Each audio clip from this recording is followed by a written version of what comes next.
Russia will veto any draft resolution to refer the Syrian issue to the International Criminal Court.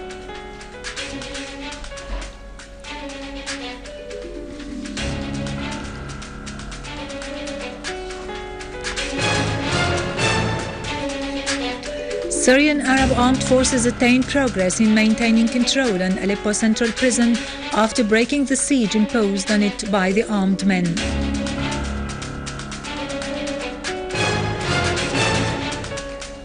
Denmark agrees on new allocations for a program called Confronting the Extremism Coming from Syria, following concern over the increasing number of Danes fighting in Syria on the side of the armed men.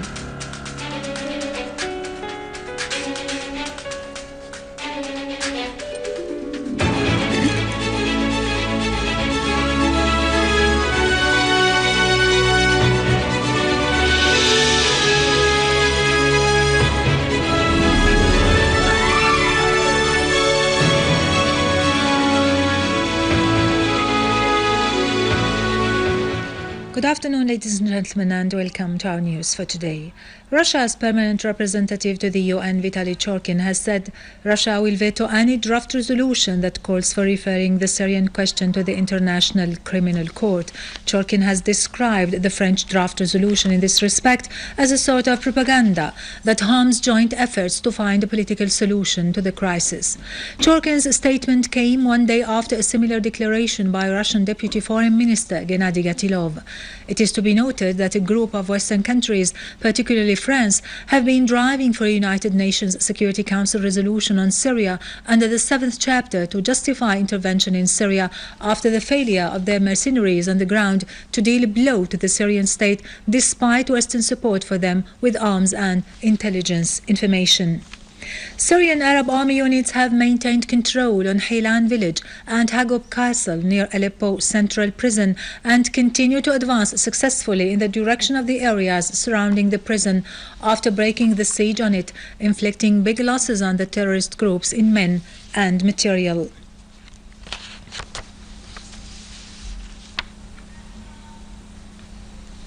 A military source said that units of the Syrian Arab Army destroyed a booby-trapped car before it managed to arrive to a military checkpoint in Kafr Najd in Idlib countryside. A military source said that units of the Syrian Arab Army destroyed a factory for making explosives and rockets and killed dozens of terrorists inside it in Ma'arat al-Nu'man. The Syrian Arab Army also destroyed 2 cars full of explosives in the same area. The Syrian Arab Army also targeted a gathering for terrorists in the village of Muzra in Azawiya mountain, killing scores of terrorists. Units of the Syrian Arab Army foiled an infiltration attempt by terrorist groups into a military checkpoint near Enkhil town in Daraa countryside, taking control of a number of buildings after eliminating the terrorists inside. A military source pointed out that the Syrian Arab Army targeted terrorist gatherings in Tal Mtawaq Hill and town of Al-Nuaima in Daraa countryside, as well as Al-Thababita Square in Daraa al-Balad, killing and wounding dozens of them.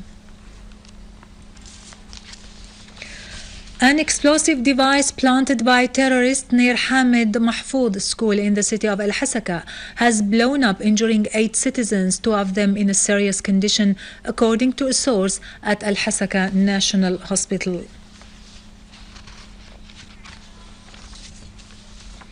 In Damascus Countryside, a unit of the Syrian Arab Army discovered a tunnel in Harasta used by terrorists to smuggle weapons and ammunition. The tunnel is 10 meters long. The Syrian Arab Army killed all the terrorists who happened to be hiding inside it.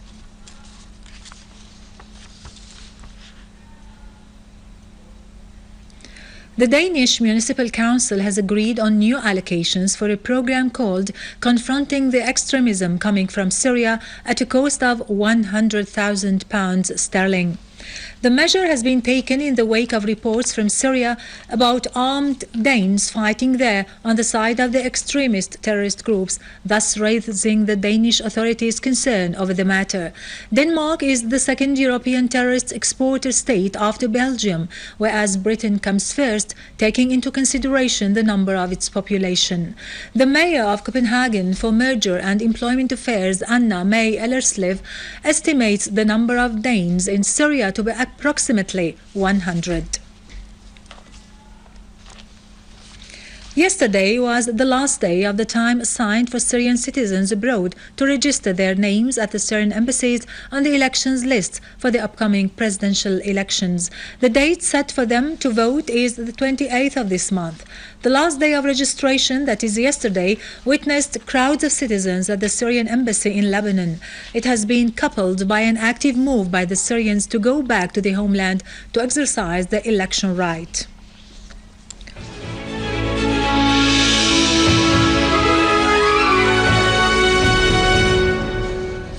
Welcome back.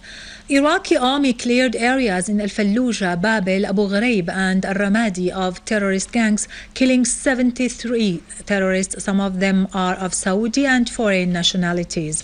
The Iraqi army also captured 21 terrorists. The Libyan retired General Khalifa Hafter called on the government to hand over power to the country's top judges, mounting a challenge against Tripoli as heavy fighting erupted in the capital. General Hafter called for army units to join his campaign to restore order 3 years after the NATO-led invasion. Hafter stressed that the government is unable to control the militias, calling on the top judicial council to form a crisis government to oversee the next elections. The council is independent and is one of the few state bodies respected by normal Libyans who are tired of anarchy and militias. Hafter pointed out that the government and parliament had lost any legitimacy because they were unable to purge the country of extremist groups roaming around unchallenged.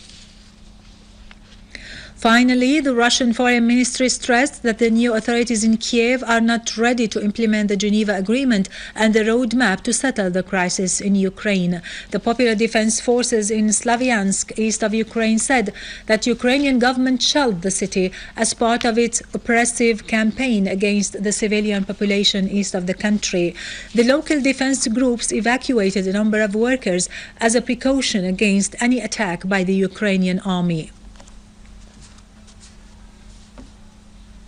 With this, we end our news for today. Thank you for watching. For more details about Syria and the region, and to view this bulletin again, you can always visit our website in English, syriaonline.sy. Now to latest business and market news with Karun Kürkcan, but after